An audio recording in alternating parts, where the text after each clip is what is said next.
So my first area was Kota Kinabalu over in northern Borneo. I'll share a couple neat experiences from that city. And so one time we went to this one sister's house and she's like, elders, come in. Do you want to try, do you want to have a snack? And I thought, oh yeah, a snack. Like, I'll have a snack, you know, like fried rice. Like, what is it going to be? And she's like, yeah, okay, I'll go get it. My brother killed it in Borneo. It was 7 feet long and he gave me 1/5 of it. And I was like, what kind of a snack is she talking about? And that's when I realized she was talking about snakes. She had this python, and she brought out this plastic bag that was just full of python. And she said it was only 1/5 of the python that her brother had given her. And so she cooked it up for us, and she fed us some python. So that was kind of neat. It was pretty tasty, actually, surprisingly. Not something we eat very much here, but that was kind of a neat experience. Also, the other thing about that first area, Kota Kinabalu, is it has the tallest mountain in Southeast Asia, Mount Kinabalu. So that was neat. There's a lot of tourists up in that area. We'd always pass this dumpster, and the dumpster always had these monkeys in it. And the monkeys were just going through the garbage, and one time we fed the monkeys. We probably weren't supposed to do that, but we did.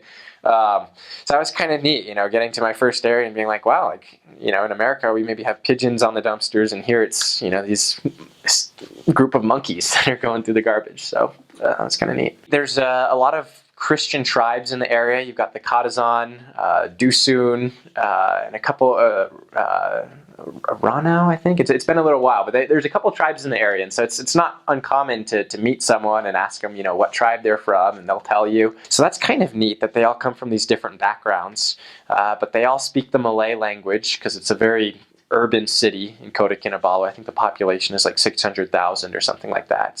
I think it's the second biggest city on Borneo. My second to last area actually was Johor Bahru. That's in West Malaysia, at the very southern tip of West Malaysia, right actually next to Singapore, actually. Singapore and Johor Bahru are separated by just a strait of water. Johor Bahru was a lot more, there was a much bigger Muslim influence than any of the other areas I had served. And one of the neat things was that when I first got transferred in, I found out that just a couple weeks prior to my transfer, the Sultan of the province, who was of course Muslim, you know, Muslims are the majority there, he decided that the traditional Saturday-Sunday weekend is not very fitting for Muslims because their holy day is on a Friday. So he decided he was going to change the weekend for the whole state to be on Friday, Saturday. And so, you know, it's kind of neat to find out, oh yeah, the Sultan did that a couple weeks ago. And so it's like, okay, it caused a little bit of a problem for some of our members because now all of a sudden schools are open on Sunday, you know, Sunday through Thursday, and Friday, Saturday became the new weekend. I love my time in Johor Bahru. I was only there for 6 weeks, but I did notice, you know, that they had the cuisine there was also very, very varied. You know, they had tons of Indian food places, several Western places. You know, we got here KFC. KFC was pretty big there. Also, Pizza Hut. They had a few Pizza Huts. And, you know, on top of that, then you have all of these other cuisines. You've got lots of different Indian cuisines from different parts of India, lots of Chinese food places, Vietnamese food places. So that was one thing I liked about Johor Bahru, was all of the different foods that they had there. And then, of course, the Malay ethnic cuisine is also very good. And you could get a lot of that there for cheap. Food's very cheap in Malaysia. You know, eating out was very cheap and very tasty. Everyone loves the food there, so you get to eat out almost every meal. So that was kind of neat. The next city I got to serve in was a city called Miri on Borneo, eastern Malaysia again. So there were a lot more Christians there, a couple different local tribes. The most prominent one is the Iban tribe. My first kind of exposure to Miri, going in the car with a senior couple to this training, and they said, oh yeah, we were just reading in the newspaper this morning, and elders, you see that river over there? Someone just got eaten by a crocodile the other day. You know, it was in the news, in the paper here. So in case you need any more incentive to stay out of the water and not go swimming, there's man-eating crocodiles in there. No big deal. So that was kind of eye-opening. So then I got to serve there. It was kind of neat because we'd bike kind of close to the river sometimes, and you'd see these signs that would be berhati-hati ada buaya, which means beware of the crocodiles. You know, and they'd have a picture of a big gaping crocodile.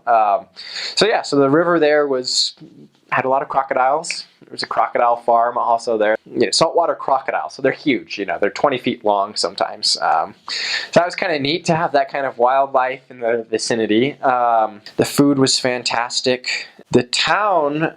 Okay, here's another insight, just kind of about that region, and this goes for Miri, the city I was serving in, but also several of the different cities in East Malaysia. Traditionally, the people there lived in villages that they call kampong, kind of out in the countryside. But in recent decades, these cities that have sprang up along the coast are where all the jobs are at, and so you have basically an influx from the countryside of all of these different Malaysians that come to the cities to work there. And so what happens in these, like in Miri, where I was serving, is you'd go around and you'd meet people and you'd always ask them, where's your village, or where's your kampong, where's your hometown, really? Because, they had all kind of come there for work. And they'd tell you, oh, I'm from, this place out in eastern Malaysia. That's where my home village, that's where my home kampong is. And a lot of times they would go back there for the big holidays, like Christmas and some of their native holidays that they had. And so, yeah, that was kind of neat that the city had just kind of drawn people in from all over the countryside, and that's where they lived and worked. And Miri, the city where I served, that kind of became a city because of the oil and gas industry.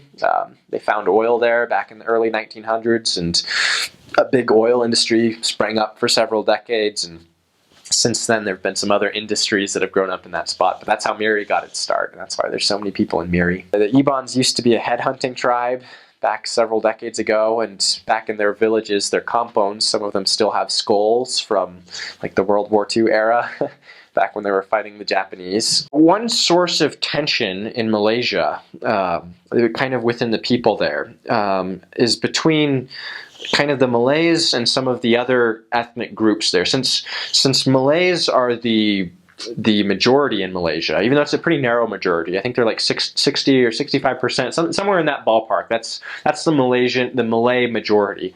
So the Malays basically worked into their laws and into their constitution a little bit, I think, are these certain aspects that give the Malays certain preferences, like in employment, education, housing. And so from the non-Malay perspective, a lot of them are very frustrated with what they see as this kind of Malay dominance and these little perks that are given within their legal system to the Malay majority. And, from the Malay perspective on the other side, they would say, we were the kind of the original people in this country. The Chinese and the Indians, they kind of immigrated later, but we're kind of the original people of Malaysia. Malaysia is named after us. We're the Malays. And so, these benefits that we have are, just to kind of help us make sure that we're the ones that stay in control of our country, and that it's not these other foreigners coming in. And so that's kind of the Malay perspective, as they say, yeah, we have these little perks and benefits because this is our country. And to a lot of the Malays, the Chinese and the Indians, some of them get kind of frustrated by that because they say, look, my family's been in Malaysia for 200 years almost. Yeah, it's true my ancestors came from China, but they came from China 200 years ago. So, is this really fair that, I should be discriminated when my family's been Malaysian or living in Malaysia for 200 years? And so that leads to a little bit of tension. And so anyway, where I'm going with this is that in recent years in particular, there's been tension between the ruling Malay party and these minorities that seem to, at least from the headlines in the papers, be getting a stronger and stronger foothold in the Malaysian elections. They're winning more power, and especially in some parts of West Malaysia, these minorities are increasingly critical of that ruling Malay party, if that makes sense. And so there have, like when I was in Malaysia, it was in the middle of the election that they were going through, and so there were a lot of rallies that were being held by both the, especially by the Malaysian opposition party, the party that opposes this Malay dominance, basically. And so that has created some tension in recent years between the ethnic minorities, especially the Chinese, and the ruling Malays that have been in power ever since Malaysia was organized constitutionally 50 years ago. So, speaking about economically Southeast Asia, we've got Singapore, which is, a small city state. They're doing better than all the rest, but Malaysia is also doing very well economically compared to a lot of the neighboring countries. The average household income in Malaysia is a lot higher than what it is in Vietnam, the Philippines, China, India, Indonesia. And so within Malaysia, you actually have several different immigrant groups from India, from China, from Vietnam, from Indonesia, from the Philippines. They come to Malaysia because they can make quite a bit more in Malaysia than they can in their home country. And so that's kind of the driving force behind immigration to Malaysia.